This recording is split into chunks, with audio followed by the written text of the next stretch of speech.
Dr. R.J. Rushdoony, RR161BF107, Decadence and the New Age, from the Easy Chair, excellent colloquies on various subjects. This is R.J. Rushdoony, Easy Chair number 189, March 10, 1989. This evening, Otto Scott and I are going to discuss decadence. You can call the subject also the growing departure from reality in our time, or the insanity, as it were, of men and nations. At any rate, the general subject is decadence. We could perhaps deal with the subject just by reading the daily paper into the microphone, because what we see all around us gives evidence of decadence. Otto Scott, some time back, defined decadence very powerfully, and I'm going to leave it to him to repeat that. I shall deal with it by calling attention to the kind of thing that represents moral decay, represents decadence in wisdom, in law, in a culture. This is an item from the USA Today for Tuesday, March the 7th, 1989, page 3A, and it reads, Rapist outrage. A judge's decision to spare rapist David Caballero a prison term because the young man wants to become a police officer has outraged many in Sault Ste. Marie, Michigan. Judge Charles Stark convicted student Caballero, 21, under a Youthful Offender Act that spared him a minimum 5-year term for sexually assaulting a female student at Lake Superior State University. I think they would like to lynch the judge if they had him right here, said local newspaper editor Ken Pizzari. Prosecutors are appealing. Well, that is the kind of thing that increasingly is in evidence. Many of you have sent me clippings of like incidents where judges have acted as though they have demonstrated their nobility by forgiving criminals when it is not in their right to forgive him, and then feeling that the public outcry against what they have done represents a depravity on the part of the people. This kind of thing represents a departure from reality. And it's more and more with us. Wherever we turn, we find this warping of vision, a warping of moral insight on the part of more and more people, especially people in high places. Otto, do you want to start off with a general statement on decadence? Yes. The definition of decadence that I quoted some time back is from a small book on the word, in which the author, and I'm sorry I didn't bring it with me tonight, the author defined decadence as the condition which overcomes a country when it will no longer fight. Now, if we take that he said not wine, women, and song, because that often accompanies victory and the results of fighting.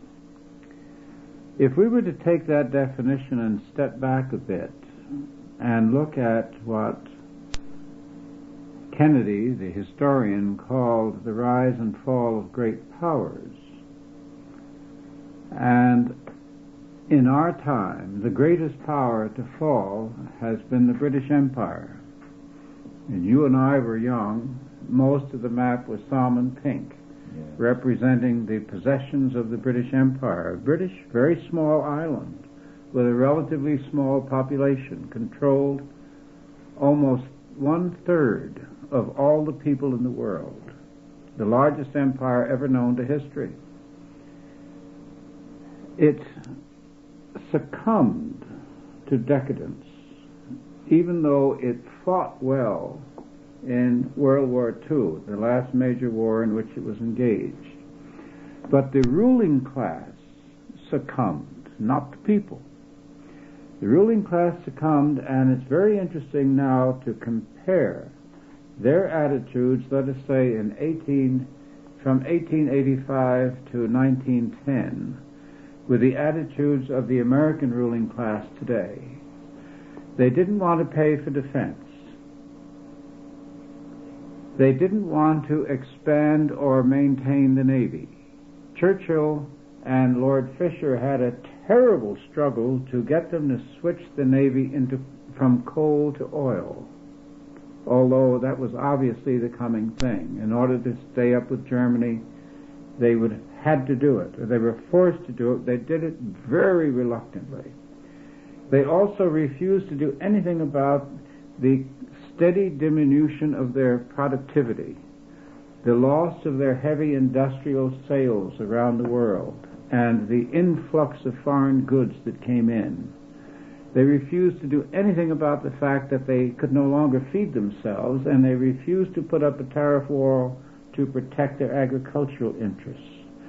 In almost every respect, you find the British, from 1885 to 1910, the British governing class, that is, expressing all kinds of noble socialist principles, liberal principles as they're called, allowing their country to decay around them, the empire to get very soft, and compare that with our governing class and its attitudes today. It isn't simply the rapists that are getting off.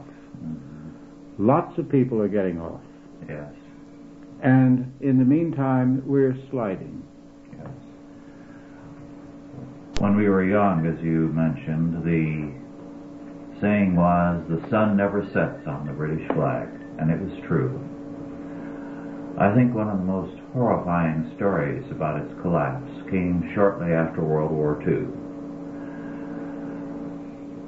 Two people, husband and wife, both morally decadent to the nth degree, Lord and Lady Mountbatten, were sent to India to resolve the problems there. And their resolution was the most incredibly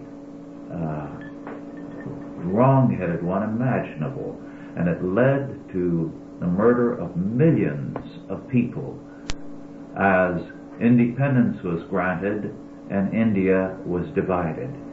And yet Mountbatten returned to be honored and to the time of his death regarded as a great man for being the author of a tremendous tragedy, a Holocaust. Well, 6 million, I understand, died. Yes. Well, let's compare that particular triumph, which incidentally is still hailed as a great step forward in human progress, because India is now independent, and they're eating each other alive in that horrible subcontinent. Let's compare that particular event with something, a lesser but more recent event, in which is hailed by the United States government as a great triumph of diplomacy, the Angola Treaty between Angola and South Africa.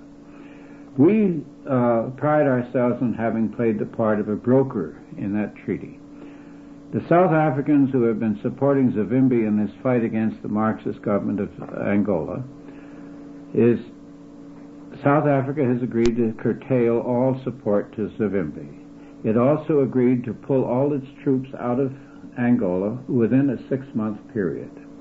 In response, the Cubans in Angola are to pull out over a 28-month period, and I understand that there are over 10,000 Cuban soldiers who have taken out Angolan citizenship, married Angolan women, and are settled there, which of course helps the infrastructure of the Marxist government.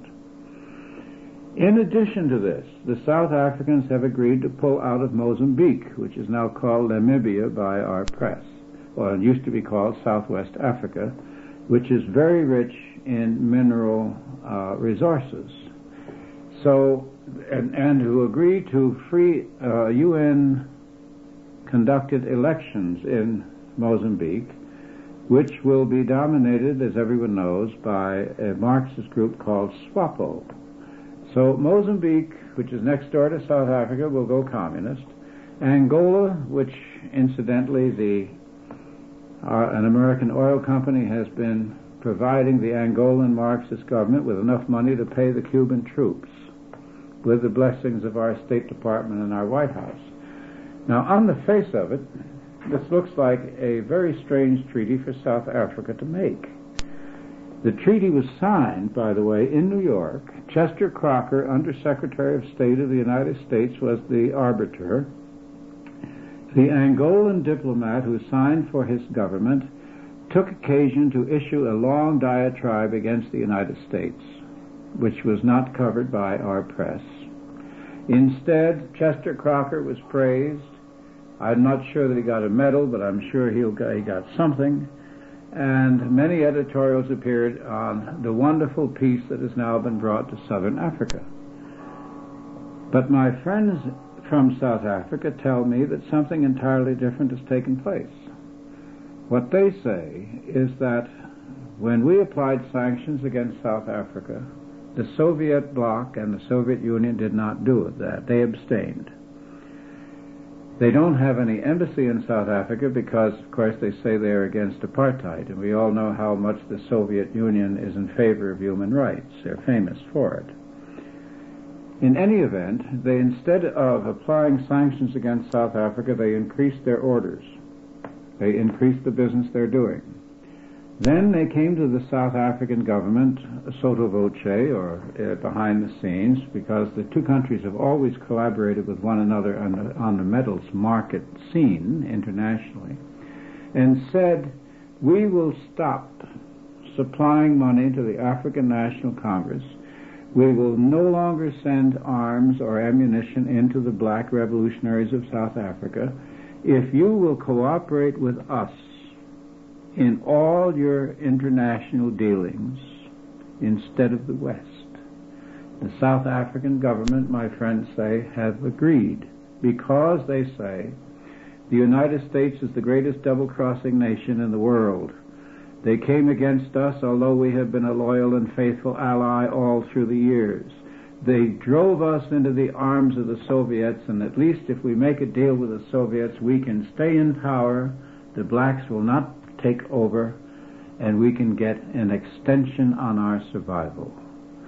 Now that's the sort of diplomacy which I think deserves the word decadence, because we did this in order to placate the black voter in the United States at the expense of our future stability. Yes. Decadence involves a loss of any sense of reality, and that's what characterizes our foreign policy. This treaty is comparable to the one we made when we withdrew from Vietnam, supposedly leaving behind something that was for the welfare of the people. And we know what happened. I think this loss of a sense of reality increasingly marks our time. We don't want to face up to reality. I have a book here which we were discussing briefly before we began, James E. Oberg, Uncovering Soviet Disasters, Exploring the Limits of Glasnost, published in 1988 by Random House. And the chapter titles are things like Anthrax in Sverdlovsk, Accidents on Ice, The Bloody Border, Military Disasters, Submarines, Disasters afloat and on land and the air, Super Projects, Dead Cosmonauts, Exploding Rockets, Reactors from the Sky, the Urals disaster, nuclear gulag, and so on and on. How the Soviet Union has been faced with one disaster after another, but they will not admit to the world that these have happened, nor to themselves. They will not face up to their growing internal collapse realistically.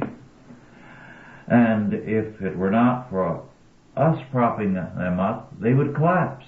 Oh, yes. So it's this kind of thing that marks the world today. The inability to face reality. The insistence that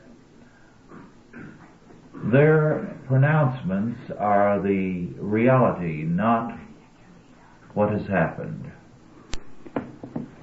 Well, it's a complex situation. Apparently, prosperity is bad for the human character. Apparently, God does us a favor when He keeps us poor, although it's hard for us to accept that. I'm convinced that God has determined that money would ruin me, and He's doing me a great favor by keeping it out of my hands. But time and again, we see the spectacle of a country becoming rich and fat, and then rich and stupid, and then finally rich and cowardly. Back in the 1950s, beginning of the 60s, Robert Ardrey wrote a number of books, and one of his theses, which I think has a limited amount of truth, although I don't buy it basically, is in line with what you just said. He described the human race as bad weather animals.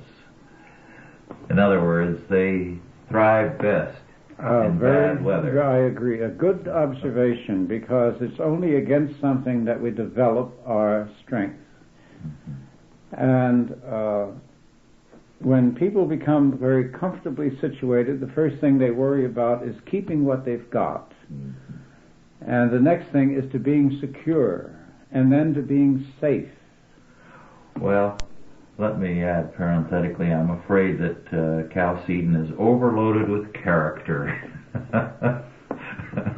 Because we have not been made rich. Well, that's the reason we keep writing. Mm-hmm. We keep discussing. We keep struggling. Mm-hmm. If we were rich, why would we have to struggle? Oh, I'd do it anyway. You do it anyway. I love it, and you do too. Well, you'll never get a chance to prove it at the rate we're going. Well, getting back to the problem of the world decadence. Since World War II, there has been a growing heedlessness. You dated it in the case of Britain from about 1910, and I think quite rightly so. And the developments that led to World War I were a part of the decadence of the time, because very few, when they went to war, in that war, had any recognition of what they were doing to civilization. And we came out of it. We went into it under the illusion that we were going to make the world safe for democracy. Our President, Woodrow Wilson, with his diplomacy, was going to be the world Messiah. And that term was applied to him. Well, we've only increased in our departure from a realistic assessment of things, from having any vision. And of course, Proverbs tells us where there is no vision, the people perish. And by vision it means a knowledge of what God's reality is. And more literally, the second part is the people perish. The people run naked. They're crazy. They're wild. So lacking that vision, the people have been running wild. They have been running naked all over the world. Well, of course, another meaning of the word vision is a goal or a purpose. Yes. A life without a purpose is an empty and very unhappy life. If you don't know where you're going, you don't know what direction to face, what direction to head in, what your efforts are supposed to add up to. I don't think that one's material comfort or the size of the house or the educational level of the children or the amount of clothes and cars you have constitutes a purpose in life. Purpose has to be something larger than your individual destiny. And God, of course, becomes the great companion to people who believe His presence and who will accept His rule, and then find that they have the courage to pursue their talents and their purpose in the world, and to stand up in honesty against all adversity. Yes. A great many people have tunnel vision. Now, tunnel vision is when you have a problem with the eyes so that you can only see a little spot ahead. You don't have a broad range of vision. It's a very sad kind of eye defect. But Ford Schwartz was telling me a while back how some years ago, when he spent a while in Mexico, he stayed with some people in a village, the only non-Mexican there. He found them to be very kindly and gracious people, but very limited, because all they could see was to do things exactly as everyone else did, so that their daily food was limited day after day to tortilla and beans. But they were living on the edge of the ocean. And he said day after day he caught fish in a matter of minutes. Excellent eating, tasty varieties. But the Mexicans rarely ever touched the fish. They did things only as they had done them generation after generation. Now, that's tunnel vision. That's a lack of any real vision. And that is exceedingly common. We can see it in the Mexicans, but we don't see it in ourselves. Well, we do have it. Congress is lurching from one issue to the next. Our corporations operate on short-term basis. Every 3 months they have to add up everything and pay the tax collector and so forth, issue dividends and whatnot. So 3 months is a very short length of time. The average person, if you say where you're going, will say downtown. Quo vadis, somebody said in a sort of a satirical column where the protagonist stopped people on the street and said, Quo vadis, whither art thou go? Whither thou goest? And most people can't tell you. And got a call from a pollster once when we lived in New York some years back. And the woman wanted to know her goal in life. And she said, I'm an Anglican. And the pollster said, well, that's not the question. She said, well, that's the answer, and hung up. And it was a good answer. If you're a Christian, you have a goal in life. You don't, that's the highest possible goal. And underneath that goal is to how you lead a good life in a constructive way. But our government has no goal. We have commitments all around the world. We're supporting millions upon millions. Well, actually, we're supporting other governments. We're not supporting the people in other countries. We're supporting the governments of other countries. And in most cases, left-wing and socialist and Marxist governments, like the government of Angola that we just played Lord Bountiful to. This is not a goal for people. God did not put us together to support the governments of the world. No. That's not even a sensible activity, let alone a worthy one. Yes. You mentioned the short-term outlook of corporations because of our general tax structure. Of course, the existentialist mentality of people creates such a short-term outlook. Now, occasionally I have problems with somebody who wants to know why in the world we have so many people on our staff. We have 10. That's a lot. I'm talking about writers. You're talking about writers, yes. Full-time and part-time. Mm-hmm. And all they're interested in, these people, and I'm glad to say their number is not great, and what are they producing for the report next month?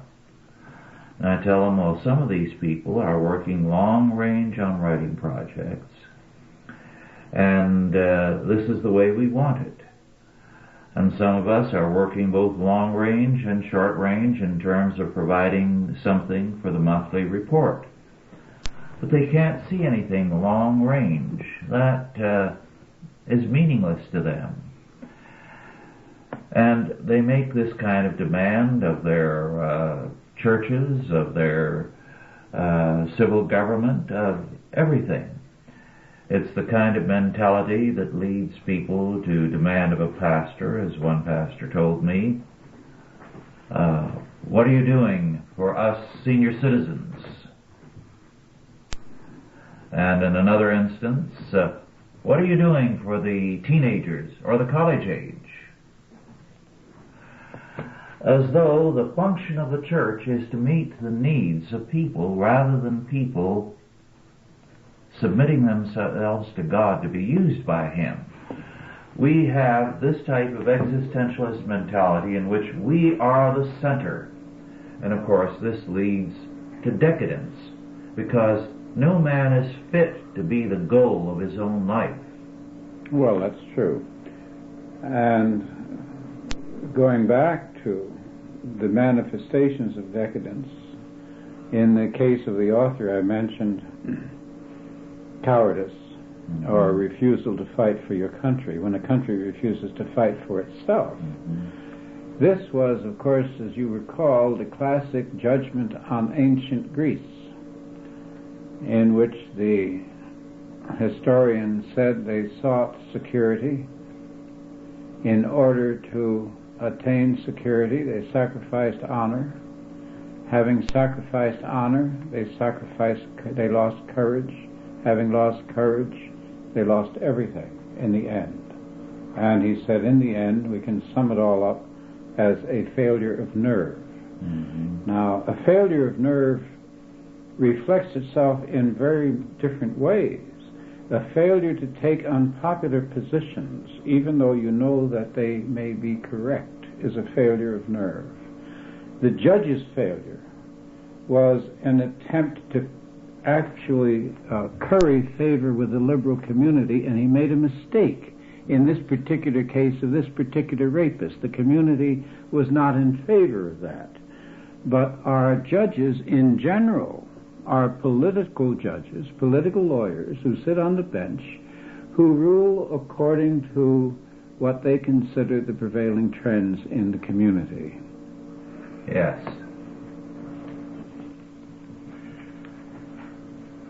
I'd like to call attention now to something that one of our Chalcedon friends and supporters has written. Douglas Groothuis, in his book Confronting the New Age, published in 1988 by InterVarsity Press, had this to say about New Age thinking. And I quote, "The phrase, create your own reality, is often intoned in New Age circles as a basic premise. The idea is that we are not under any objective moral law. Rather, we all have different ways to realize our divine potential.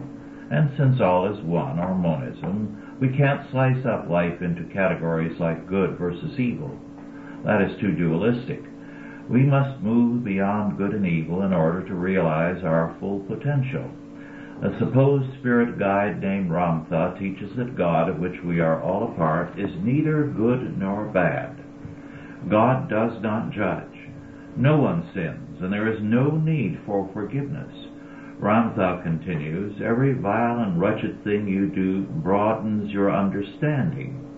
If you want to do any one thing, regardless of what it is, it would not be wise to go against that feeling, for there is an experience awaiting you in a grand adventure that will make your life sweeter, unquote. Now we have New Age thinking infiltrating our law, our courts, our schools, in that everyone chooses his own values, and those are good for him. And the saying was for a long time that you could do anything you chose as long as you did not do physical harm to someone against his own will. But of course, the thinking of the Marquis de Sade is now being increasingly popular and publicized, namely that doing violence to anyone you choose is your right. So that New Age thinking, which says if you have a desire to do something, do it, because there is no good nor evil, represents the decadence of our time. You create your own reality according to New Age thinking, as Douglas Groothuis has so powerfully demonstrated in this book. Well, that's very interesting. The beyond good and evil was one of these phrases that the Transcendentalists used, and that was a favorite of Emerson's. He was quite eloquent on that, the higher law. Mm-hmm. And as we know, Transcendentalism and Unitarianism, which was a New England variation of Hinduism, yes, which Emerson was steeped in, was one of the elements that led to the Holocaust of the Civil War. Now, we find the same thing appearing again in the decadent period of Victorian Europe, or Victorian England. Nietzsche talking about beyond good and evil, thus spake Zarathustra, this Übermensch and so forth, the Superman. And we see the Holocaust of World War I. Then after that, in between the wars, we hear somewhat differently phrased the idea that the human life is unimportant beside the necessity of the state, enunciated by Hitler and Mussolini, and of course by Stalin before both of them, or at the same time, resulting in the massacres of World War II and since. Now what we're talking about here, what you're just quoted, is the famous sequence where the United States, somebody said it and I'll repeat it, picks up every idea of Europe 30 years after Europe proves it didn't work. We are now in repeating what Europe has done again and again. This is sheer Hinduism. yes, Absolute. To call it New Age is nonsense. There's nothing new about Hinduism with its 7 degrees of hell and the idea that God is both good and evil at the same time and you can get to nirvana either way. Only an illiterate would fail to recognize, and I remember telling a highly respected figure in my own past one time who talked about the wonderful philosophies of India that I would pay his way to Bombay and let him stay there for a month, and I would pay all his expenses just to shut him up. We go and you see the naked fakers in the street. You see the girls in the cages in the streets of Bombay. And they're the seedbed of all these rabid ideas, yes, which are now hailed here as the New Age. Now, we can go down into the swamp of the Orient, of course, and there will be nobody left with any intelligence to mourn our departure. I, some years back, knew a couple of men who did go and who had all kinds of illusions about the exotic Far East. One, a young man, college age, the other an older man. And it was a shattering experience for them that they suppressed, because it told them about the reality of evil and the reality of man as a fallen creature, which they did not want to admit. And I think their suppression of the reality marks our age. We do not want, as an age, to know what evil is. Unless, of course, it was Hitler and we killed him, and now we just mop up on a few of these extremists, we will be in a safe. World state of bliss. We will be safe from evil. Yes. Isn't it interesting, somebody said to me recently that we're still searching out Hitler's accomplices, but Stalin didn't have any? Yes. There are no extradition, there's no war trials, no crimes, no commissions, no investigations of all the torturers of the Soviet. And yet they killed as many people as Hitler. They killed more people than Hitler, and including Jews and every other race and nationality. But the inability to confront evil is a very serious impediment to one's life. Well, you mentioned a book on decadence. I have one, not a very good book, in fact a very bad one, because after dealing with the subject cynically, he dismisses it as a relic of a Christian past. Oh, that's a very bad book. Yes.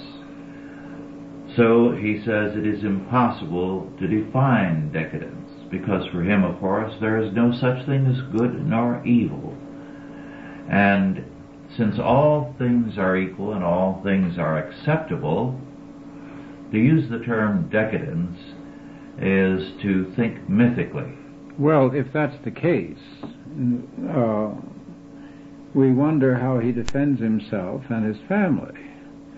If there are no values, then why are so many people defending Rushdie? Yes.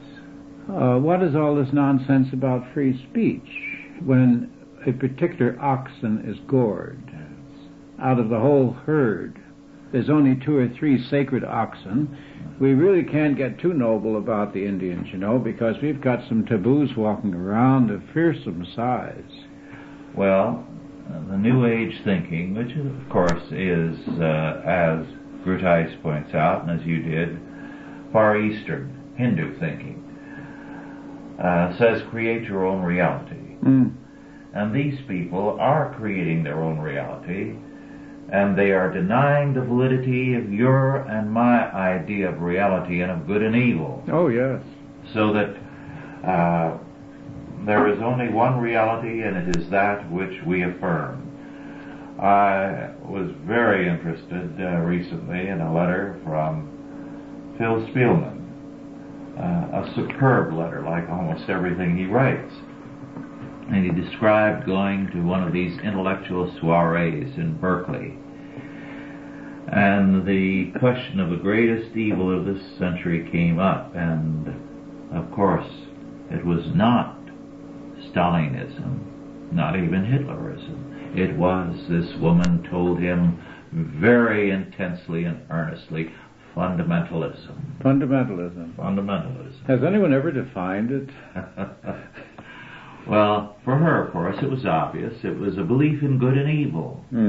It was a belief in God, a belief in absolutes, and a moral law. Well, that's forbidden. Yes. That's what you'd call forbidden thoughts. Underground thoughts. Yes. Especially in a place like Berkeley. Well, Berkeley, of course, I started to smile when you said an intellectual soiree in Berkeley, which is a contradiction in terms. Probably the greatest collection of stupidity that the world has seen in quite a long time is present in Berkeley. They have created a housing shortage of monstrous proportions.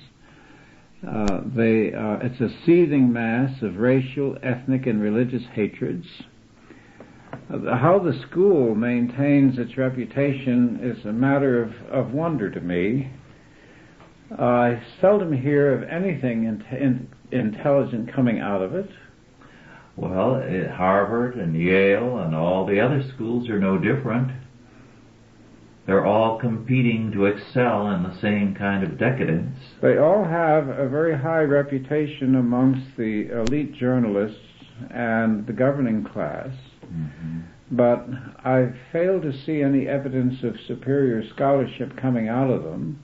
We haven't had, nationally speaking, a first-rate philosopher since William James died. Mm-hmm. We have no world-class conceptual thinkers at all.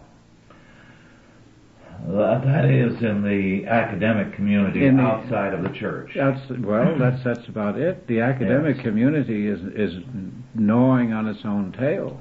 Well, the caliber of the universities is too often ascertained by counting the number of books they have in their libraries, the extent of their endowment, the size of their facilities, the number of departments and faculty members, and so on. So it's a quantitative analysis the world over now. Well, we have more students, and we have more teachers.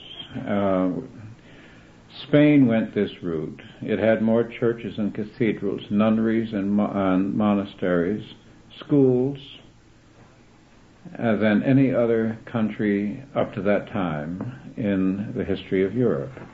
It spent a tremendous amount of money on it, and it produced a class that felt that labor was beneath its dignity, yes, which is very similar to the class that we're producing. Most of these young men don't want to get their hands dirty. They don't want to do anything physical. They want to be able to think without a brain, which is a miracle that's denied most of them. Spain, I believe, now has one of the larger universities in the world with 50,000 students. So you get lost there. Yes. And never forget Henry Adams at a time when the United States was still virile, the 1860s, early 1870s perhaps, being sent to Heidelberg by his father after Harvard. Now, he said in those days Harvard used the tutorial method. Your tutor gave you a bunch of books to read, and you would discuss them with him, and then you would get together with your professor once or twice a week to discuss the subject. At the end of the 4 years, the professors knew whether or not you knew, and he said it was all very pleasant. Then he went to Heidelberg, and he said in Heidelberg they had a monstrous class. He said all the other students drank beer all the time, never studied, because each professor gave the same lecture every time, and they passed the lecture around before the examination so that nobody could fail. And he said there were no questions, no question and answer. The professor was on a platform, he spoke, you shut up, and you made notes. He said he hoped the United States would never fall into such a dreadful system. Well, I think the lecture method is superior if it's done properly, because the tutorial destroys the professors. Very few of them can produce anything because they're endlessly occupied with students. And if you have a large number of students and you have to see them all a few hours a week or a month, think of what that does to your time. You know, the professor isn't the tutor. The professor is also involved. He's involved. He's involved. Well, I've had both. I've had lectures and I've had tutor, and I'll take the tutor. Well, you must have had an unusual tutor, because under the tutorial system too often it's a bored graduate student who can't wait to get rid of you, and the professor doesn't know you anymore and has nothing to show for it. No, I don't think either system has been very productive. I think the lecture system has the potential, but not as it is now used. I know that when I went to the university, and still, you could buy the course lectures and skip the class because the professor would repeat himself year after year without increasing his knowledge of the subject. That's terrible. The only ones who gave good lectures, with 2 or 3 exceptions, were those who were not full professors, because once you attain they that were rank, working, yes. That's the challenge again. Yes. You taught 3-4 hours a week, and that was it. Well, Decadence, I guess if we could flip through the pages of People magazine, which in my estimation features monsters and not people, we could look at television.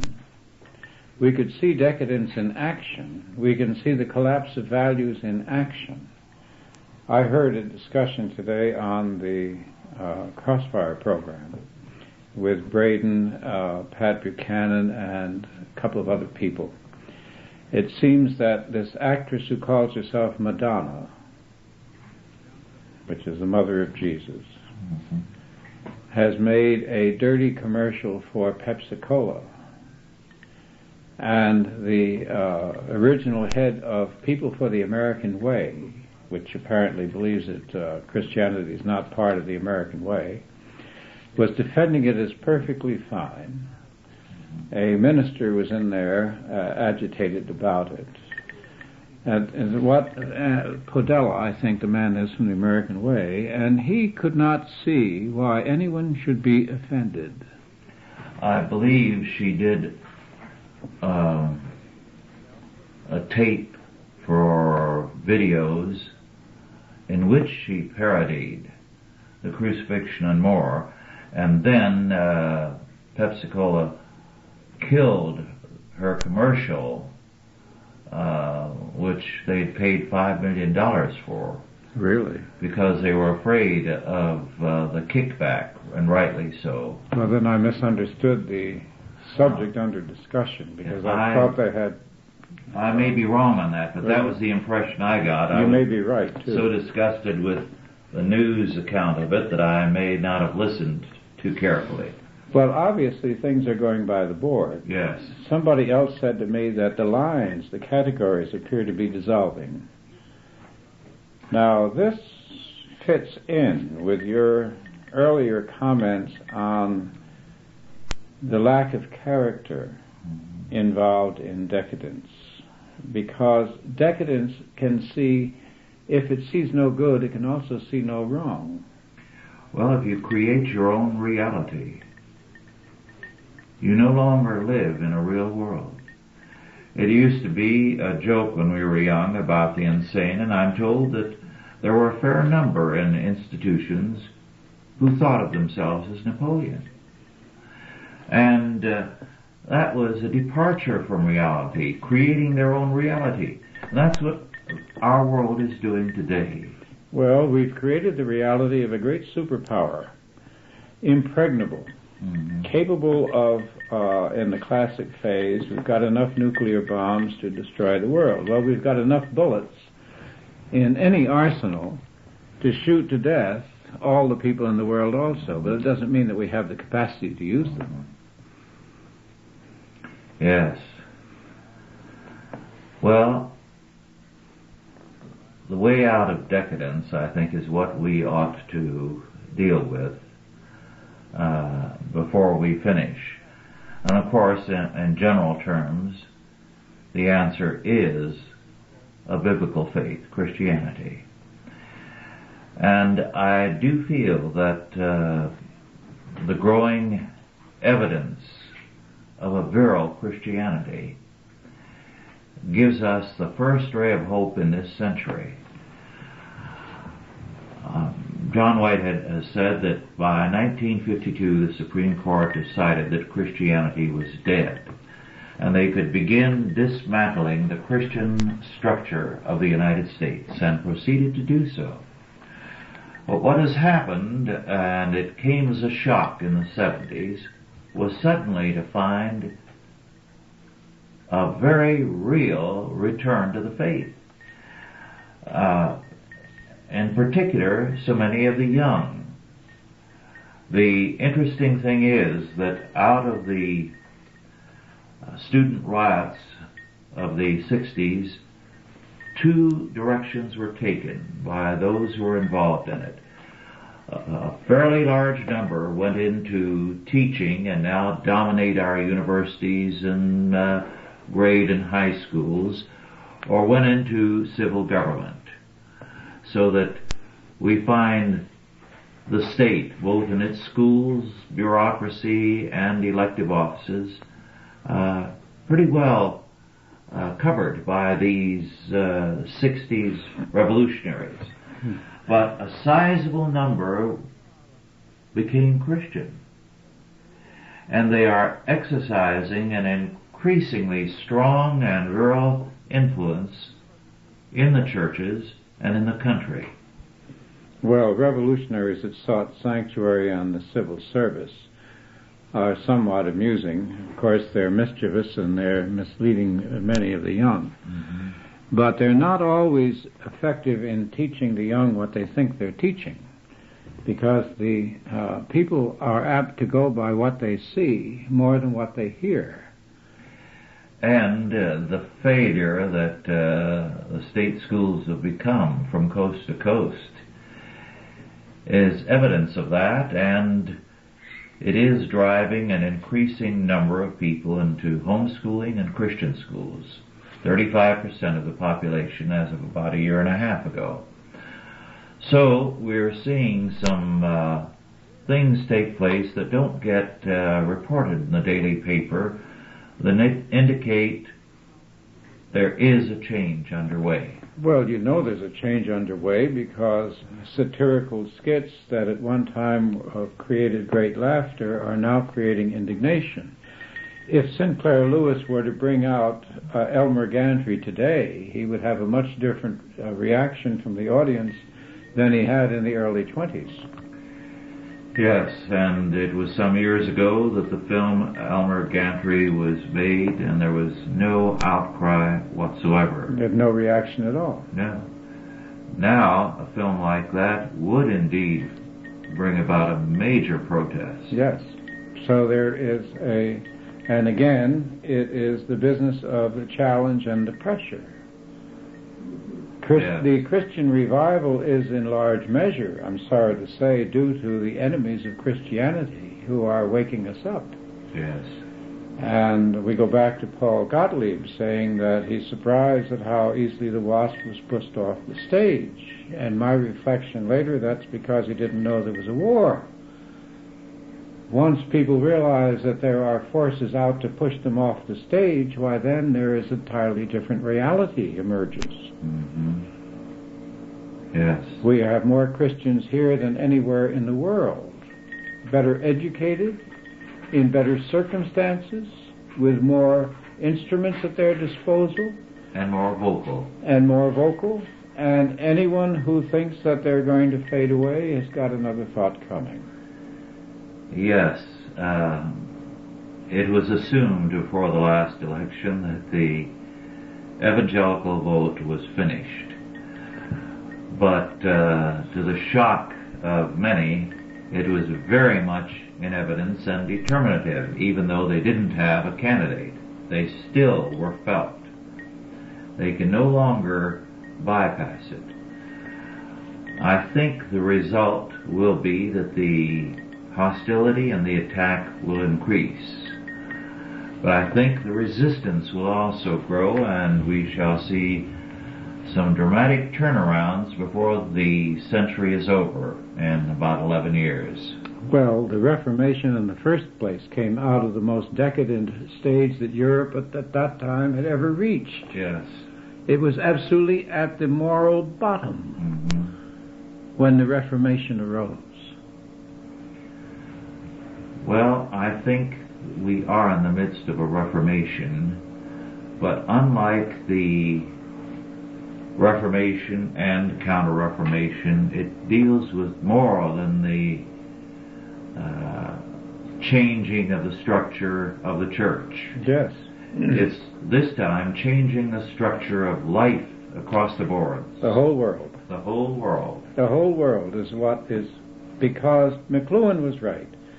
they have created an intellectual and communication global village, and the argument has now moved into the center of that arena.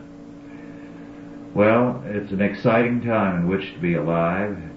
I can hardly wait to see how it turns out. And Otto, I hope we both last long enough to see these so-and-sos get it in the neck and our side come out on top, as it is certainly going to do. I agree.